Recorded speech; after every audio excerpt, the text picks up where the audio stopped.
देखिए, 2-3 बात समझिए। लगातार अभी भी मेडिकल वाला भी अभी तक क्लियरिटी नहीं हुई। हाजीपुर में ही जला हुआ एडमिट कार्ड मिल रहा है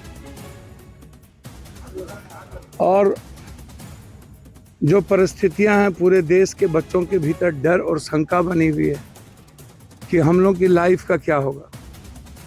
तो अब बच्चों की लाइफ को हम बीपीएससी, एसएससी, यूपीएससी से नहीं देखेंगे। हम बच्चों की लाइफ को पूरी उनके जिंदगी से जुड़े सवालों से और मुद्दों से देखेंगे। कब तक पेपर लीक आउट होता रहेगा और EBC, SSC, OBC, ST, SC के बच्चे कब तक और किसी भी जाति का जीनियस बच्चा कब तक प्रभावित होता रहेगा। मुद्दा अब ये है, 15 तारीख को कोर्ट ने हेयरिंग के लिए रखा है। हम लोग इंटरवेनर बने हैं। हम उम्मीद करते हैं कि 15 तारीख को कोर्ट हमारी भावनाओं को समझे और उस पर हम लोग पहल कर रहे हैं। लेकिन जो सतत इस पेपर क्वेश्चन लीक आउट के मुद्दों को लेकर के लोकसभा में लगातार चर्चा हम करते रहे हैं। बजट सत्र में हम इस पर बहस चाहते हैं प्राइवेट मेंबर बिल के द्वारा, कि इस पर बहस हो कि पेपर देश में जैसे नीट्स में 25 लाख बच्चे प्रभावित हुए, लेकिन ढाक के 3 पात कुछ नहीं हुआ। नीट्स का नेता और पदाधिकारी का बेटा बेटी आईएएस हो जाता है, यूपीएससी आ जाता है। 1.5 करोड़ रुपया दो और डीएसपी बना लो। 1.5 करोड़ रुपया। और बीपीएससी नोटिस भेजता है। अरे बीपीएससी चेयरमैन साहब शीशे के घर में रह के पत्थर फेंकते हैं। पहले आप ये बताइए ना कि बीपीएससी, यूपीएससी का पेपर लीक आउट होता क्यों है? क्या कोई गांधी या कोई कारण से बार बार पेपर लीक आउट हो रहा है? तो इसके पीछे तो कारण सिर्फ मनी ही ना है, इसमें जो लोग इन्वॉल्व हों।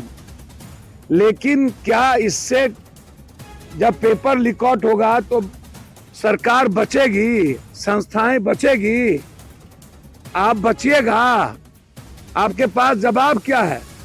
इसीलिए एक मजबूत कड़ी में कल ईएमआई के भी सपोर्ट हमें दिया है। हम चंद्रशेखर रावत जी से भी आग्रह किए हैं कि आप भी, और माले से भी, कांग्रेस से भी, कि आप सबका सहयोग बंद में मिले। कांग्रेस के विधायक दल के नेता से भी मैंने आग्रह किया। मैं उम्मीद करता हूं कि ईएमआई के अध्यक्ष को धन्यवाद देता हूं, अख्तरुल इमाम जी को, और चंद्रशेखर जी राष्ट्रीय अध्यक्ष को। उन्होंने कहा है कि हमारी बंदी में सहमति रहेगी। तो कल हम लोग एक कड़ी मजबूती से आगे बढ़ेंगे और उसके बाद हम लोग इस मुद्दों को लेकर के हर जिले में हमारे लोगों की सभाएं शुरू होगी। और 31 तारीख से जो बजट सत्र शुरू हो रहा है उसमें हम एक कठोर कानून को बनाने के लिए इस आवाज को बुलंद करेंगे। लेकिन मुझे समझ में नहीं आती है कि कुछ बड़े दल बिहार में इतनी बड़ी गंभीरता को समझते क्यों नहीं। हमको लगता है कि लगभग दल बीजेपी के साथ सांठगांठ हो चुकी है और इसमें बीजेपी की भाषा की तरह बात करना मुझे समझ में नहीं आता है कि बच्चों के भविष्य के साथ आवाज क्यों नहीं और लड़ाई क्यों। इसलिए कल बिहार बंद के लिए हम लोग दृढ़ संकल्पित हैं। बाजार बंद रहेगा, रेलवे और एनएच नहीं। और हम अपील करते हैं बाजार के सभी व्यापारियों से कि जब भी आपके जीएसटी, डीटीओ, एमबीआई का मुद्दा होता है और खास तौर पर जीएसटी में जो आतंक मचा रखा है व्यापारियों पर, तो पप्पू यादव खड़े रहता है। तो आपके भी बच्चों का सवाल है, आप इसमें कल बंद में सहयोग करें।